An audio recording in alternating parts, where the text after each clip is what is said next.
Mainit na balita, pinuntahan ng National Bureau of Investigation ang isang condominium unit ni dating Congressman Zaldico sa Taguig. Detalye yan sa ulat on the spot ni John Consulta. John? Yes, Rafi, pasado lang sa ng umaga kanina nung dumating nga dito sa may isang condo unit sa may CC sa Taguig City. Ito nga mga tauhan ng NBI, Organized and Social Crime Division, para i-implement itong isang inspection order na issue ng Makati RTC para mapasok itong condo unit ni dating ako Bicol Partner sa Representative Zaldico.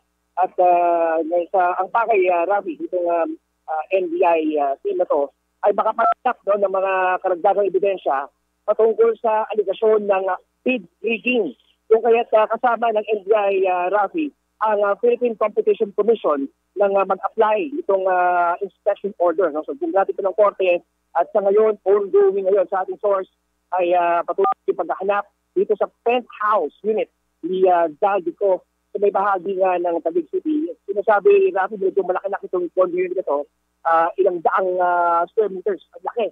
At patuloy ngayon ang kanilang pangangalap, pag-ikot para tingnan at maghanap ng mga dokumento na maaaring magpatibay sa kanilang mga isasampang reklamo, karagdagang reklamo, dahil nga dito kay Zaldico. Kaya malalito sa BGC, Taguig City, ako si John Consulta ng PNP.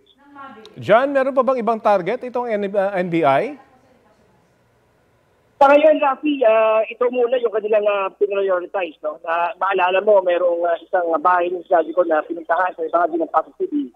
Bakit ito, yung part na yun, ginamit doon ay warrant of arrest kay Zaldico. Pero sa pagkakataong ito, Rafi, ay inspection order. No? Hindi isang search warrant, hindi warrant of arrest, inspection order. No? May iba yung ginawang diskarte dito ng NBI. At sa ngayon, ay meron pa silang ibang mga nasa listahan na mapupuntahan. Pero ito daw yung isa sa mga top priority na mapasok para makita kung makakuha silang mga ebidensya at tulad ng mga dokumento kaugnay sa kanilang gagawing case build up laban kay Zaldico. Meron ba silang specific na dokumento na hinahanap, John? Or kahit anong klaseng dokumento mag-uugnay sa mga maanumalyong proyekto ang kanilang hinahanap? Specifically, Rafi, na kinalaman sa bid rigging. No? Yung maanumalyang pagkasagawa na bidding dahil bahagi raw ito ng ginawang aligasyon ng mga nagsalita na ng mga DPWH sa Senado at Kongreso. At gusto nila makakuha ng karagdagang mga dokumento na maaaring patibahin yung anggulong ito nang sa gayon, Rafi, ay mayroon pa sila maikasa ng mga dagdag laban dito kay Zaldico. Nakikipag-cooperate naman yung mga may-ari ng kondo at may tao bang naabutan, John? Makikipag-cooperate naman, Rafi. Pinayagan naman pumasok itong mga tauhan ng NBI.